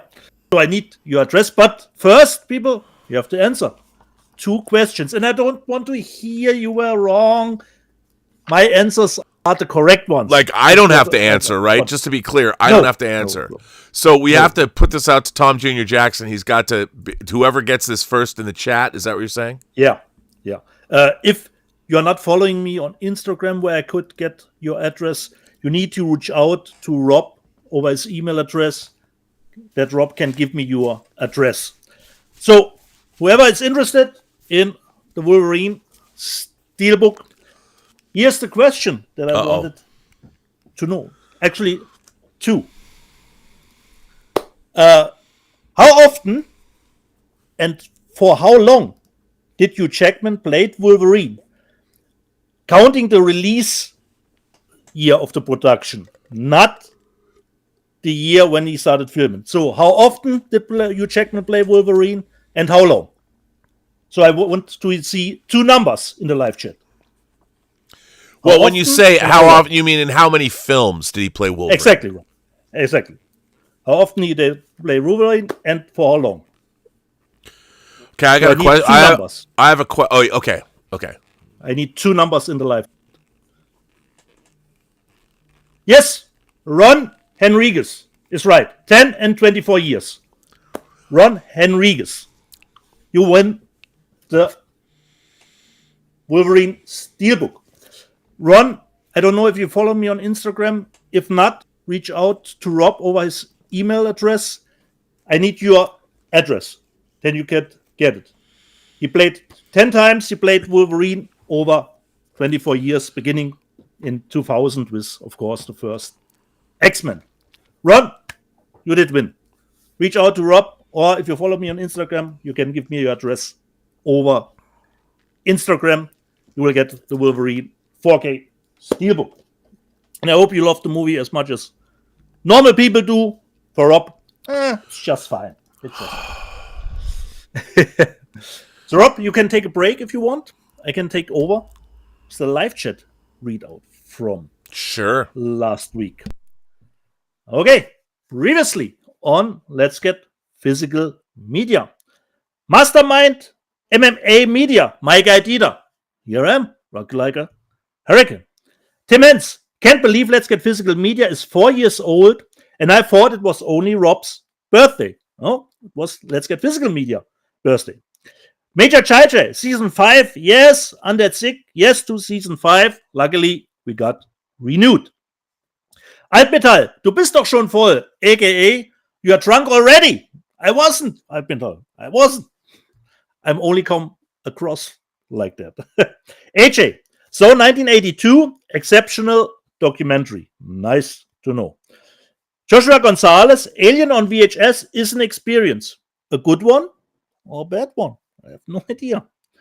Chatman, Congo is the greatest ape movie ever made. Okay. Adventure Square. I'm still debating whether to grab the new German release of Jackie Chan flicks or wait to see when they pop out in other regions. Unfortunately, Adventure Square, I can't tell you anything about it. I have still not watched the first one that I got from, which was the title. But I will get back to you and tell you if it's at least good enough. Paul and Brunotto, I remember seeing Free Enterprise on DVD when first released. And you need to go on, Paul. Let me tell me what you thought about Free Enterprise. Vegas RoboCop. Miele, just made a nasty, baseless claim. I have many friends into VHS thing, and that's their jam. They aren't stupid people for their hobby and their opinion. Yeah, certainly. Tom Jr. Jackson. I thought Twisters was a blast. Joshua Gonzalez. I had so much fun in Twisters. Yeah, if you have low standards, then probably Twisters could be your kind of jam. But Joshua Gonzalez did make a nice comeback. Arcane is amazing. Exactly. And Almetal, I just started to watch Arcane Season 1. How far are you, Almetal? Let me know in the comments. And what, of course, you think about Arcane. And Major Chai says, I tried watching it and couldn't get into it. I'll have to give it another try. I hope so, Major Chai. I hope so. Mas Hussein, I had an equivalent epiphany seeing the cutscene of Luke Skywalker modding his own lightsaber in Return of the Jedi. Why did they cut it? Probably time, Mas Hussein. I have no idea. It was probably just a time thing that they cut it out. Adventure Square says, so Ezreal this year, it's great. Exactly, Adventure Square. It is. And BCH says, I was surprised by Ezreal. Pretty good. I totally agree. And it will get awesome a 4K release next year here in Germany as a media book. And my boss Patrick's Basement was in the chat and he said, my steal from Smile is on the way. Looks really good from the first one. Nice, Patrick. Kevin Browning says, Battle Royale is awesome. Certainly it is. Indiana Jake, is Deeds going to jury after this? Because I were a little tie. And Miele said, no, I had no jury duty, Indiana Jake. And Miele, we need a shirtless Deeds next week. Wasn't Terrifier horrific enough for you? That you actually want to see that? Darcy Yeager says, I loved Ruins, the book, and the film. Miele, when I think of physical media, I now think of Rob and Dieter. Nice. Miele asks, if you only had 1 week left to live, which 5 movies would you watch? Even Miele, if that's an impossible question to answer, I will give you the 5 movies. If I have one week left to live.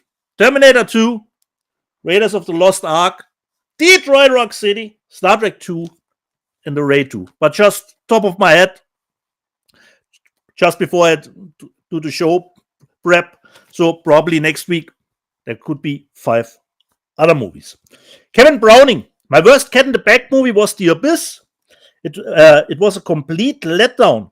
I waited for it to be released in HD 2. Complete letdown on The Abyss? That's damn. Abyss is great. Mas Hussein, Mas Hussein says Trump's favorite movie is apparently Van Damme's 80s Kickboxer. So probably Trump can already do, great dance from Jean-Claude. Big This Energy. Are they course correcting Once Upon a Time in the West in the re-release in 4K? I don't think so. I have no idea. I think it's just a re-release with the same disc. And Big This Energy goes on. Giovanna Ribisi recently talked about how difficult it is to acquire a Vista Vision camera and lens, because we talked a little bit about those formats. You have to know a guy that knows a guy. Adventure Square, we need someone to dub deeds in the screen view. Is this even possible? No? Who could fake that fake accent? Stubble McShave, would you join that cult? We're always talking about Rob owning or starting a satanic cult. We're all living in it already. Stubble, we only don't know it. Miele, far and away a movie about my chances of getting some. Okay. Diggy Holmes, if anyone is interested in a non-Kurosawa samurai, delve into Hideo Gosha. He's the Sergio Corbucci of samurai cinema. Nice. Finity, the TWL. Wait, why is Dieter dressed like he wants to add some PC speakers to my modem purchase? Because it was our birthday last week. Miele, only physical media show to read fans' comments why I love this show. And Andy Haynes says I was referring to the Mando and Ahsoka Steelbooks, Dieter, which were or are expensive, or more expensive even than the Deadpool versus and Wolverine one. Lord Toth, I love Star Wars and Empire Strikes Back. I like Return of the Jedi, but it is an awful movie. Tim Hens, did Deeds, since we had a birthday last week, did Deeds have more hair in that first ever episode of Let's Get Physical Media? You have to find out and go back and watch the first one. Michael Escana, I saw Goonies in the theater when I was a kid and I hated it. And Kevin Browning, I never liked it either. It's all the hate for the Goonies. Dickie Holmes, good show, good chat, right on. Busy media, drinkers. And John Mitchelson says, damn, Dieter is so professional tonight. It can happen sometimes. And this was the readout of the live chat from last week. So, Rob, I'm done with the live chat. But Rob seems to be occupied at the moment. So let me just see if I have something else for you. Not really. There he comes back. So Rob, I'm finished with the live chat reader. Well, am I supposed to come back now? I hope so. How long do you have to wait for me to be finished? Not longer. Not long. Well, it was just you were just like the wizard, Rob. I was returning a text. Scooching in at the right time. That's good. So we have a few more super chats. And Rob, I think, sorry to interject, I think I already have the address from Ron, who did send me a message. Yes. He follows me on Instagram, so he can. Ron, give me your address so I can send it out to you. Nice. Okay. We got some super chats. Walter White Walker says Alec Baldwin jabbing RFK on SNL. I haven't seen that. Is that poor taste or no? I don't. You know what? When it comes to comedy, I'm not. There's a lot of great poor taste comedy. I think comedy's comedy. You know, I think great comedy means everybody can be laughed at for various reasons. And I think that I don't think it's poor taste. But I haven't seen the skit. I haven't either. I haven't seen it, so it's, you know, I don't necessarily think it's fun or proper to mock people the day of, like I you know, Columbine families. You know, when something like that happens, I don't think you should mock them. But as Alan Alda said in one of my favorite Woody Allen movies, Crimes and Misdemeanors, comedy is tragedy plus time. Tragedy plus time. And if he says, if it bends, it's funny. If it breaks, it's not funny. So whatever that means. But I haven't seen the skit. I'll have to watch it on YouTube. Yeah. Darth Plato says, happy birthday, Rob. I wonder if this joke is going to go into 2025. Tom, pretty sure it will. Tom Jr. Jackson, you started something that, as Michael Jackson said, you were going to be starting something, and you certainly did. Have I seen Hellbound Season 2? Okay, first of all, I did not know Hellbound Season 2 dropped. Hellbound is the Korean series that was bonkers. I love the first season. I didn't know Hellbound Season 2 was out. He says it's crazy and brutal. Well, nice. Darth Plato. Have to dive in that too. I almost forgot it myself. I know it was coming out, but yeah, it wasn't. Bring it on. Big deal. Crazy and brutal. And Terrier has been a member of this channel for 43 months. That's crazy. 43 months. Well, I want to thank you for that. And I believe that we are in fact caught up. We are caught up. Well, nice. So yeah. So we could do one. Can we do one? If you want to. We have a lot of Star Trek in this show today, Rob. Okay? We've had I know, I was going to say there's been too much Star Trek thanks to Vanilla Gorilla, but I'm happy to answer those questions. Happy to answer the questions. I like it. Vanilla Gorilla's question was a legitimate question about both Free Enterprise but about Star Trek. I mean, people ask me that all the time. Why are we not getting it? Where is my list? And I don't know if that helps you out, Rob. I hope my camera can make it. Oh wait, hang on. I've got to look. Can make it sharp enough. Don't know if that helps you out. Considering the episode. We'll see with the questions. I'll see. Uh-oh. So let me I need some lights, Rob. That little damn fine print here. Okay. What was Dr. Gillian Taylor's profession? She was a marine biologist. She worked at the Cetacean Institute in Sausalito. Correct. What were the names of the humpback whales? George and Gracie.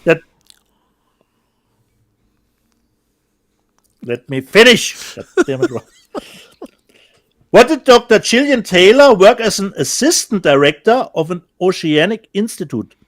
Sorry, Rob. Where did Dr. Gillian Taylor work as an assistant director? At the Cetacean Institute in Sausalito. Into what time period were the two humpback whales that Taylor cared for sent?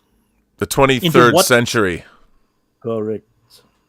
And the last one, Rob. Catherine Hicks played Gillian Taylor in Star Trek 4. Her co-star on SE7EN. Once again. Catherine Hicks played Gillian Taylor in Star Trek 4. Stephen Collins, Decker, Star Trek The Motion Picture. That is correct, Rob. That is correct. What an easy cut. That was Star Trek 4, dude. Yeah, but what is the picture? Some beam? That's her being beamed on board the Enterprise. Actually, pardon me, not being beamed on board the Enterprise. I was surprised, Rob. Beamed on board the HMS Bounty or the USS Bounty. I was just surprised, Rob, because I was thinking that the trivia cards about Star Trek were only about the series, not the movies. Yeah, that's about the movies. That's classic Trek. By the way, Terrier says that his ex-wife is now a certified rescue diver. And he says, this is my cue to get into deep water. I will say this. Terrier's ex-wife is looking mighty good these days. Oh. Just saying. Of course, he knows I say that. I asked him if it's okay if I can. I'm just observing. I'm just observing. You know. And I've met her. I met her when she came. She came to London when we all saw Skyfall together in 2012. 12 years ago. Wow. She's She looks good, Terrier. Stub McShave says, of course, she's your ex-wife, so I don't mean to rub it in. But he knows. It's an ongoing joke. Stubble McShave says, future culture is today's trash and time.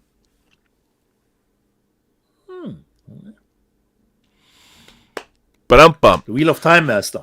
That's right, the Wheel of Time Master. So I guess we'll bring an end to this show, because I'll go jump on George the Giant Slayer's show. Next week's a big week. We might have somebody from a studio or a mini major or a distribution company or somebody coming on the show next week. Maybe. Or a pre-recorded interview. Who knows? Talking about a very exciting development in the physical media space. That's nice to know. So, and on my end, for the first episode of Season 5, I say, jede Person, die du triffst, hat eine Geschichte zu erzählen, die du noch zu hören hast. Alles, was du tun musst, ist zuhören. Every person you meet has a story to tell that you have yet to hear. All you have to do is listen. And with that, I say to everyone, have a better day. Next Saturday will be, theoretically, it will be, the 1000th episode of Robservations. If you want to come on, send me an email at RMBURNETT, Robert RM Burnett 1701 at gmail.com, and put in the subject heading Robservations 1000 or 1000 show so I can find it. And it's going to start at 8 o'clock Saturday morning, 8 o'clock Pacific time, and we will go to about midnight. Now, there will be interview breaks, and there are not many.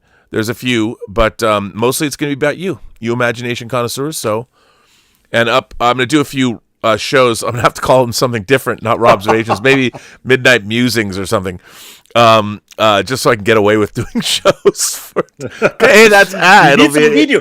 Like the WWE, Rob. You need video packages. It's true. It's true. So that'll be exciting. So yeah, and I might have a special guest here in the Robservatory with me to begin the show at 8 o'clock Saturday morning. Somebody we already know and love. So I'll tell you about that. Well, you'll see him. Hopefully it will all work out. And on that note, I want to thank Tom Jr. Jackson. I want to thank Lord Toth. I want to thank Justin Toner. I want to thank everybody who makes this show possible. Thank you for supporting us via super chats and tips. I mean, how else are we going to afford to buy physical media? And on that note, I would bid everybody a farewell. See you next week, my friends. See you next week. And if it'll play, it probably won't play. So I won't play our closing out music. I'll just go back to our pie chart this week. Study it hard. Look at that. DVD still up there. It's amazing. As always.